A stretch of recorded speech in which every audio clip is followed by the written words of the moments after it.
Hello दोस्तों, welcome back to Dinesh सराइटे। और मध्य प्रदेश की महिलाओं के लिए एक और नई अपडेट हम लेकर आ चुके हैं। आज की जो अपडेट है वो रहेगी आंगनबाड़ी कार्यकर्ता और सहायिका के संबंध में। बहुत सी महिलाओं के कमेंट भी मेरे पास आए हुए हैं, कुछ महिलाओं के सवाल भी यहाँ पे रहने वाले हैं, कुछ इन्फॉर्मेशन भी यहाँ पे आपको मैं देने वाला हूँ A to Z। आप लोगों से दोस्तों मेरा एक निवेदन रहता है, चैनल पर पहली बार आए चैनल को लें सब्सक्राइब और वीडियो कर दें लाइक, ताकि मध्य प्रदेश की नई इन्फॉर्मेशन या भर्ती की जानकारी आपको यहाँ से मिल सके। देखिए, बहुत सी महिलाओं के कमेंट थे, सर हमको अवकाश कितने मिलने वाले हैं 1 साल में?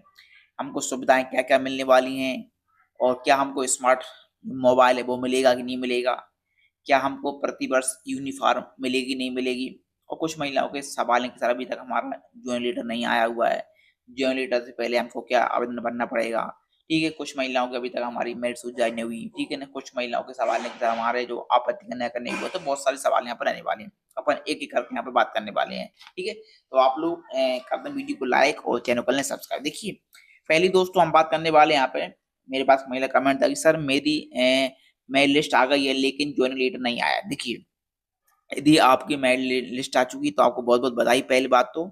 दूसरी बात आपके लिए है कि आप अब अपने परियोजना कार्यालय जाएँ, ठीक है ना? और आंगनबाड़ी केंद्र जाएँ, वहाँ पे आपको जॉइन लेटर वो मिलेगा, यानी ऑफलाइन आपको मिलेगा, अब ऑनलाइन आप प्रक्रिया नहीं होगी।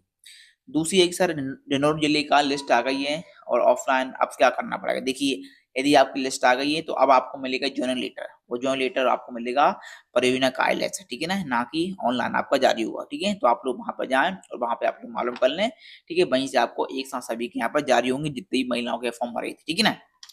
नेक्स्ट है वो महिलाओं के कुछ न कमेंट थे। देखिए, पहली बात तो मैं महिलाओं से पूछना चाहता हूँ कि किन-किन महिलाओं का आपत्ति का निराकरण अभी तक नहीं हुआ? वो महिला हमें कमेंट कर सकती हैं। नेक्स्ट है किन-किन आंगनबाड़ी केंद्रों की जो मेरिट सूची है वो अभी तक यहाँ पे ऑफलाइन या ऑनलाइन जारी नहीं हुई, वो भी यहाँ पे कमेंट कर सकती हैं। नेक्स्ट है किन-किन महिलाओं की जॉइन लेटर अभी तक यहाँ पे जारी नहीं हुई, मतलब उनकी मेरिट सूची में फर्स्ट पे नाम आ चुका है लेकिन यहाँ पे जॉइन लेटर नहीं आए, तो वो महिला भी हमें कमेंट कर सकती है, सर हमारी आंगनबाड़ी केंद्र का जॉइन लेटर नहीं आया। नेक्स्ट है बहुत सी है कि मेरिट लिस्ट आने के बाद अभी तक यहाँ पे आपका जो आपत्ति का निराकरण हो वो नहीं हुआ। अब आपको कहाँ पर अपील करनी है, कहाँ पे आपको दावा-आपत्ति दर्ज करनी है। ये भी हमें जो महिला कमेंट कर सकती हैं, जिनका अभी तक निराकरण नहीं हुआ, यदि मेरिट लिस्ट यहाँ पे आ चुकी है, ठीक है? अब नेक्स्ट है परिशिष्ट आमंत्रण की सूचना कहाँ से मिलेगी, या पद हेतु कौन-सा आवेदन आपको भरना पड़ेगा फॉर्मेट, ठीक है ना? क्या आपको डॉक्यूमेंट देने पड़ेंगे जब आपकी जॉइनिंग होगी, ठीक है? तो बहुत सारे सवाल हैं, कुछ अवकाश के हैं, कुछ सुविधाओं के सवाल हैं, और तो हमें अब एक-एक करके बात कर लेते हैं, ठीक है? देखिए, पहले हम बात कर लेते हैं कि भई आपको अवकाश या सुविधाएँ क्या मिलेंगी या निर्देश हम पढ़ लेते हैं। देखिए, यहाँ पे आप देखोगे ये जो लेटर है आंगनबाड़ी केंद्र का, यहाँ पे लिखा हुआ है आंगनबाड़ी कार्यकर्ता सहायिका पद पर मानसेवी पद है, यानी आपका जो पद रहेगा वो रहेगा कौन सा पद रहेगा, मानसेवी पद रहेगा। आंगनबाड़ी कार्यकर्ता एवं आंगनबाड़ी सहायिका के कार्य के दौरान अन्य निर्देश तो यहाँ पे आप लोग देखिएगा। देखिए, पहला लिखा हुआ है यहाँ पे आंगनबाड़ी केंद्र में जन्म से 6 वर्ष तक की आयु वर्ग के बच्चे एवं गर्भवती महिलाएं तथा धात्री माताएं हितग्राही के रूप में दर्ज होती हैं, जिन्हें विभागीय योजनाएं एवं सेवाओं के लाभान्वित किया जाता है। साथ ही हितग्राही को वर्ष में 300 दिन पूरक पोषण आहार प्रदान किया जाने का प्रावधान है। ये आपको ध्यान रखना है, ठीक है ना? नेक्स्ट है आंगनबाड़ी कार्यकर्ता सहायिका द्वारा पद से त्याग पत्र देने की स्थिति में 1 माह पूर्व इसकी सूचना संबंधित सेक्टर पर्यवेक्षक को देनी जानी आवश्यक है। यदि आप लोग पद से त्याग पत्र देना चाहते हैं तो 1 मंथ पहले आपको सेक्टर पर्यवेक्षक को दोस्तों इन्फॉर्मेशन आपको देना पड़ेगी, जिसे संबंधित आंगनबाड़ी केंद्र के लिए आवश्यक वैकल्पिक व्यवस्था की सके। भाई यहाँ पर आपकी जगह दूसरा आ सकता है, ठीक है ना? कहीं से भी रख सकते हैं बोलो। नेक्स्ट है विभाग द्वारा आंगनबाड़ी कार्यकर्ता को आंगनबाड़ी केंद्र में हितग्राहीवार डाटा संग्रहण एवं योजना क्रियान्वयन हेतु निगरानी हेतु स्मार्टफोन प्रदान किए गए, यानी आपको यहाँ पर स्मार्ट मोबाइल मिलेगा आपको, जिससे आंगनबाड़ी केंद्र के से संबंधित डेटा संधारण की जिम्मेदारी आंगनबाड़ी कार्यकर्ता की रहेगी। आंगनबाड़ी कार्यकर्ता द्वारा आंगनबाड़ी केंद्र की सेवा से सेवा मुक्ति, त्यागपत्र अथवा सेवा से पृथक, ठीक है ना, किए जाने की स्थिति में प्रदत्त स्मार्टफ़ोन भी आपको दोस्तों यहाँ पे जो सेक्टर पर्यवेक्षक है, उसको दोस्तों आपको वापस करना पड़ेगा। ठीक है ना? ये आपको ध्यान रखना है।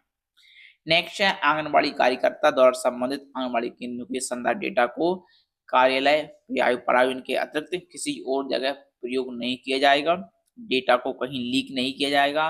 आंगनबाड़ी केंद्र संबंध डेटा का दुरुपयोग किए जाने पर संबंधित आंगनबाड़ी कार्यकर्ता सहायिका के विरुद्ध आईटी एक्ट एवं भारतीय न्याय संहिता के अनुसार कार्रवाई होगी।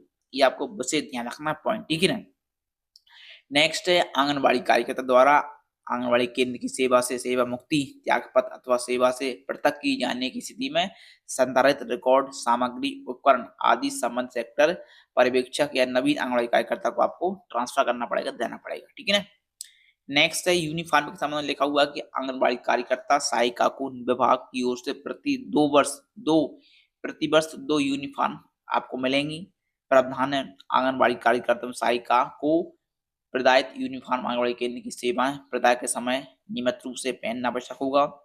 पर्यवेक्षक, बाल विकास परियोजना अधिकारी एवं अन्य वरिष्ठ अधिकारी द्वारा आंगनबाड़ी केंद्र के भ्रमण के दौरान आंगनबाड़ी कार्यकर्ता सहायिका द्वारा लगातार 3 बार यूनिफॉर्म नहीं पहने की स्थिति में, यानी आप लोग नहीं पहनते हो और वो 3 बार आपको देख लेते हैं बगैर यूनिफॉर्म, तो फिर आपको नियमानुसार अनुशासनात्मक कार्रवाई होगी, ठीक है ना। ये भी आपको ध्यान रखना है। नेक्स्ट है आंगनबाड़ी कार्यकर्ता सहायिका द्वारा बिना अनुमति केंद्र के अनुपस्थित रहने पर, निरंतर केंद्र पर विलंब से उपस्थित होने पर, यानी आपको यदि आप अनुपस्थित रहते हैं या विलंब देर से पहुंचते हैं, कार्य में लापरवाही या अनुशासनहीनता पाई जाती है तो उनके विरुद्ध नियमानुसार अनुशासनात्मक कार्रवाई या दंडात्मक कार्रवाई यहाँ पर की जाएगी। बिना अवकाश स्वीकृत अनुपस्थित पाए जाने पर संबंधित स्थिति का मानदेय काटा जाए, यानी आपको परमिशन नहीं मिलती है अनुपस्थिति की, उपस्थित होने की, तो आप लोग नहीं आते तो आपका मानदेय भी दोस्तों काटा जाएगा। लगातार 3 बार बिना सूचना के अनुपस्थित पाए जाने पर 7 दिवस का मानदेय कटेगा, यदि आप 3 दिवस लगातार बिना सूचना के पाए जाते हैं। 3 से अधिक बार पुनरावृत्ति होने पर कारण बताओ नोटिस जारी किया जाएगा, आपको स्पष्टीकरण वहां पे विभाग को आपको देना पड़ेगा, ठीक है ना। तो ये आप लोग समझना है। आंगनबाड़ी कार्यकर्ता सहायिका तो आंगनबाड़ी केंद्र मुख्यालय से बाहर जाने पर संबंधित सेक्टर पर्यवेक्षक द्वारा अनुमति ली जाएगी, यानी आप लोग कहीं बाहर जाते हैं 8 दिन के लिए तो आपको सेक्टर जो पर्यवेक्षक हो उससे आपको अनुमति लेनी पड़ेगी। इसी प्रकार विदेश यात्रा की जाने की स्थिति में पर्यवेक्षक या बाल विकास परियोजना अधिकारी के माध्यम से जिला कार्यक्रम अधिकारी को आवेदन भी आपको देना पड़ेगा, यानी आपको बाल विकास अधिकारी को बताना पड़ेगा, पर्यवेक्षक को बताना पड़ेगा और जिला कार्यक्रम अधिकारी को आपको बताना पड़ेगा, ठीक है ना। नेक्स्ट है आंगनबाड़ी कार्यकर्ता और सहायिका को सोशल मीडिया का उपयोग सावधानी से किया जाना पड़ेगा, यानी आप लोग आंगनबाड़ी में आपको रील नहीं बनाना है, कोई वीडियो नहीं बनानी, आपको ध्यान रखना है, ठीक है ना, यानी विभाग की छवि धूमिल ना हो। नेक्स्ट है आंगनबाड़ी कार्यकर्ता सहायिका को कार्य के दौरान हितग्राही या पालकों का या जनप्रतिनिधि अधिकारियों का जन समुदाय का आपको व्यवहार आपको सही रखना है, आपको बढ़िया बोलना है, ठीक है ना, ऐसा नहीं आपको गुस्सा करना है। नेक्स्ट है आंगनबाड़ी कार्यकर्ता सहायिका के संशोधन दिशा निर्देश इस पत्र के जारी होने से दिनांक से लागू होंगे। इस पत्र के जारी होने के पूर्व जारी की गई नियुक्ति संबंधी विज्ञप्ति पूर्व में जारी दिशा निर्देश अनुसार ही चयन कार्रवाई की जाएगी, ठीक है ना। तो ये तो मैंने आपको बता दी ताकि आपको यदि आपका चयन हो चुका है, आपकी ज्वाइनिंग हो चुकी है तो आपको ये ध्यान रखना है महिलाओं के लिए। कुछ अवकाश के संबंध में बात कर लेते हैं, कुछ ये सुविधा देखिए। पहली सुविधा क्या रहेगी, देखिए यहाँ पे देखोगे यात्रा भत्ता, दैनिक भत्ता, तो लिखा हुआ आंगनबाड़ी कार्यकर्ता को सेक्टर परियोजना मुख्यालय पर बुलाए जाने पर या मुख्यालय से केंद्र तक आने जाने या प्रशिक्षण या अन्य कार्य से यात्रा की जाने पर राज्य शासन के यात्रा भत्ता नियम के अनुसार शायगृह 3 के समान बस, रेल किराया और यात्रा भत्ता की पात्र रहेगी, यानी आप बस से जाते हैं, रेल से जाते हैं तो आपको भत्ता रहेगी। इसी प्रकार आंगनबाड़ी कार्यकर्ता को चतुर्थ श्रेणी कर्मचारी के समान भी किराया भत्ता मिलेगा, यानी आपको कहीं जाते हैं आप लोग ऑफिस के काम से तो आपको किराया भत्ता मिलेगा। यूनिफॉर्म लिखा है, भारत सरकार के दिशा निर्देशानुसार आंगनबाड़ी केंद्र सहायिका को 1 वर्ष में 2 यूनिफॉर्म निःशुल्क आपको मिलेंगे, यूनिफॉर्म, ठीक है ना। बीमा तो लिखा हुआ भारत सरकार के दिशा निर्देशानुसार पात्रतानुसार आंगनबाड़ी कार्यकर्ता सहायिका को प्रधानमंत्री जीवन ज्योति बीमा योजना एवं प्रधानमंत्री जीवन सुरक्षा बीमा योजना ये आपको मिलेंगे। आयुष्मान कार्ड लिखा है कि आपको यहाँ पे जो आयुष्मान कार्ड है, कार्यकर्ता सहायिका को निःशुल्क शिक्षा सेवा आयुष्मान कार्ड प्रदान किया जाएगा। सेवा निवृत्त एक मुश्त लाभ मिलेगा आपको जब आप रिटायर होते हैं, तो लिखा हुआ है राज्य सरकार के दिशा अनुसार आंगनबाड़ी सहायिका को सेवा निवृत्त पर निर्धारित एक मुक्त राशि दिए जाने का प्रावधान है, तो ये भी आपको मिलेगा रिटायरमेंट में। वार्षिक मानदेय वृद्धि रहेगी, लिखा हुआ राज्य सरकार के दिशा अनुसार आंगनबाड़ी कार्यकर्ता सहायिका को प्रतिवर्ष जुलाई माह में वार्षिक मानदेय वृद्धि मिलेगा। ये भी प्रावधान है। हर वर्ष आपको जुलाई में बढ़ेगा आपको पेमेंट, ठीक है ना।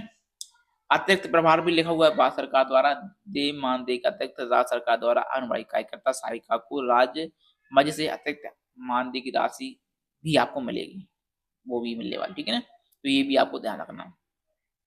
तो कुछ क्या विशेष कुछ नियम है। अब हम बात कर लेते हैं अवकाश के संबंध में, भाई आपको क्या अवकाश मिलेंगे। देखिए जिनकी ज्वाइनिंग हो जाएगी उनके लिए दोस्तों मेन ये रहने वाले हैं।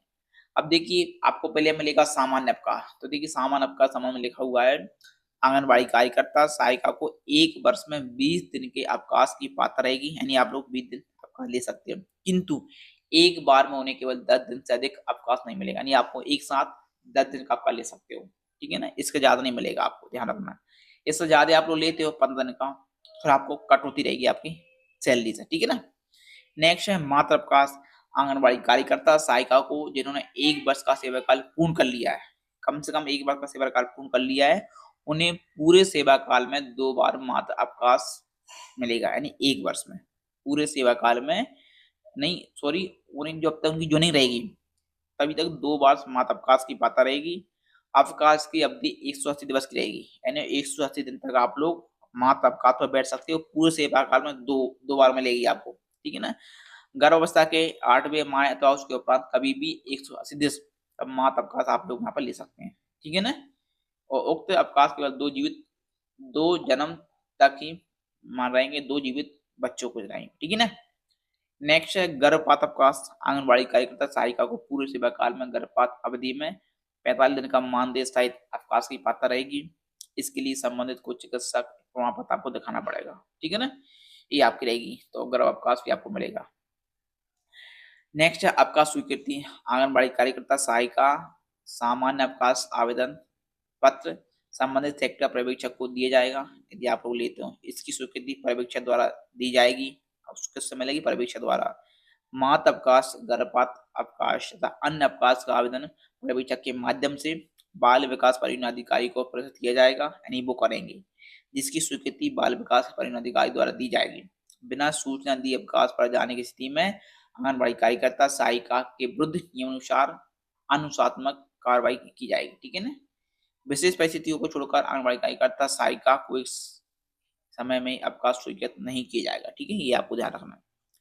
इसके पश्चात ग्रीष्मकालीन अवकाश मिलेंगे। प्रतिवर्ष 1 जून से 15 जून के मध्य आंगनबाड़ी केंद्रों के लिए 15 दिन का अवकाश रहता है, ठीक है। अवकाश अवधि के दौरान निर्धारित टीकाकरण, मासिक वजन का कार्यक्रम पूर्व निर्धारित कार्यक्रम अनुसार कार्यकर्ता सहायिका द्वारा संपन्न कराया जाएगा, ठीक है। इस अवधि में 6 माह से 6 वर्ष तक के बच्चों का, गर्भवती महिलाओं का, और यहाँ पे किशोर बालिका टीका यहाँ पर होता है, ठीक है। तो ये भी आपको ध्यान रखना है, तो ये भी आपको मिलता है। अब कुछ ये हैं, जैसे आप आपके कुछ कार्रवाई होती है तो उसके संबंध में भी आपने निर्देश यहाँ पे दिए, पढ़ लेते हैं। लिखा हुआ है आंगनबाड़ी कार्यकर्ता सहायिका के द्वारा केंद्र संचालन करने में वित्तीय या प्रशासकीय अनियमितता करने अन्य किसी अपराध में लिप्त पाए जाने पर सर्वप्रथम स्थल निरीक्षण होगा परियोजना अधिकारी द्वारा, पंचनामा बनेगा, रिपोर्ट बनेगी, ठीक है ना। और रिपोर्ट के आधार पर आपको नोटिस जारी होगा, नोटिस का जवाब आपको देना पड़ेगा, फिर उसकी सुनवाई होगी, सही है गलत है, ठीक है ना यहाँ पे। और सही समिति बनेगी अनुभाग अधिकारी के संबंध में, तो वो यहाँ पे आपका निराकरण करेगी, ठीक है। तो ये आपको ध्यान रखना, किसी प्रकार की कोई आपको अनियमितता नहीं करनी है, ठीक है ना। तो ये आप लोग कुछ निर्देश है वो भी आप लोग पढ़ लेना है यहाँ पे। नेक्स्ट आंगनबाड़ी कार्यकर्ता सहायिका लगातार 1 माह तक बिना सूचना पूर्व अनुपस्थित रहने पर विधिवत जांच एवं सुनवाई का अवसर दिया जाएगा, जाकर सेवा समाप्ति आपकी होगी। यदि आप लोग ध्यान रखना, बगैर अनुमति के आपको अनुपस्थित नहीं रहना, ठीक है। नेक्स्ट आंगनबाड़ी कार्यकर्ता सहायिका की उम्र 62 वर्ष या शासन द्वारा निर्धारित सेवानिवृत्त आयु पूर्ण होने पर स्वेच्छा सेवा समाप्त हो जाएगी, यानी आप लोग 62 वर्ष तक रहेगी आपकी यहाँ पर, ठीक है ना। सेवा मुक्ति हेतु आवेदक द्वारा नियुक्ति के समय प्रस्तुत अंक सूची को ही आधार माना जाएगा, यानी आपकी जो अंक सूची आपने दी है उसी के अनुसार आपकी जो काउंट एज है वो काउंट की जाएगी, ठीक है। और अन्य कोई दस्तावेज मान नहीं होंगी, तो ये आप लोग ध्यान रखना है, ठीक है ना। और आपको एक मुश्त पेमेंट भी आपको मिलेगा। और माननीय उच्च न्यायालय द्वारा आंगनबाड़ी सहायिका आरोप सिद्ध होने पर उनको यहाँ पर हटा दिया जाएगा, ठीक है। तो ये भी ध्यान रखना है, यदि आप लोग कहीं फंसते हो तो दोस्तों ये कुछ मेन इन्फॉर्मेशन है जो जिन महिलाओं की ज्वाइनिंग हो चुकी है उनको यहाँ पे रखना पड़ेगा। और बाकी बहुत सी महिलाओं के सवाल थे, देखिए जिनका कुछ सवाल हो तो कमेंट कर सकते हैं मुझे, तो अब मैं कमेंट का आपका जवाब कर दूंगा, ठीक है ना। तो देखिए बहुत सी महिलाओं की आंगनबाड़ी केंद्र की जो मेरिट सूची वो ऑफलाइन जारी हो चुकी है, तो महिलाएं ऑनलाइन का वेट ना करें, आप लोग आंगनबाड़ी केंद्र चले जाएं या परियोजना कार्यालय चले जाएं, तो आप लोग वहाँ पे मालूम कर लें, क्योंकि आंगनबाड़ी की ऑफलाइन वो यहाँ पर जारी हो चुकी है रिजल्ट, ठीक है। दोस्तों फॉर्मेट है, जब आपकी ज्वाइनिंग होगी तो ये फॉर्मेट है, आपको मतलब वहाँ पे जमा करना पड़ेगा। देखिए ये फॉर्मेट है, आपका चयन हो जाएगा तो ये फॉर्मेट आपको भरना पड़ेगा डॉक्यूमेंट के समय, ठीक है ना। दूसरा फॉर्मेट ये रहेगा, क्या क्या डॉक्यूमेंट आपको वहाँ पर देना पड़ेंगे। परिशिष्ट 1, ठीक है ना, आपकी 10वीं की अंक सूची है, योग्यता संबंधी है, आधार कार्ड है, मतदाता कार्ड है, राशन कार्ड, ठीक है, ये आपको लगेंगे वहाँ पे। कुछ ये रहेगा, परिशिष्ट 2 रहेगा, ठीक है, ये भी आपको वहाँ पे जमा करना पड़ेगा, भर कर देना पड़ेगा। परिशिष्ट 3 रहेगा, आमंत्रण सूचना आपको यही इसी के माध्यम से मिलेगी, जो कि बाल विकास परियोजना अधिकारी आपको देंगे, तो वो ये आपको देंगे आमंत्रण के लिए, ठीक है ना। और कुछ यहाँ पे निर्देश है, ठीक है, तो ये आपको पूरा पढ़ लेना है। ये जो पीडीएफ आपको मिल जाएगा चैन पोर्टल के माध्यम से। अच्छा ये डाउनलोड कहाँ से करना है, तो वो भी आपको चैन पोर्टल पर जाना है, वहाँ पर लिखा हुआ है रूल बुक 1 रूल बुक 2, तो आप लोग डाउनलोड कर लें, ठीक है ना। तो चलिए दोस्तों, ओके दोस्तों, थैंक्स। तो आज की इन्फॉर्मेशन थी, चलिए दोस्तों फिर मिलते हैं नेक्स्ट वीडियो में जानकारी के साथ। आप सभी लोगों को वीडियो अच्छा लगा तो वीडियो को लाइक करें, शेयर करें।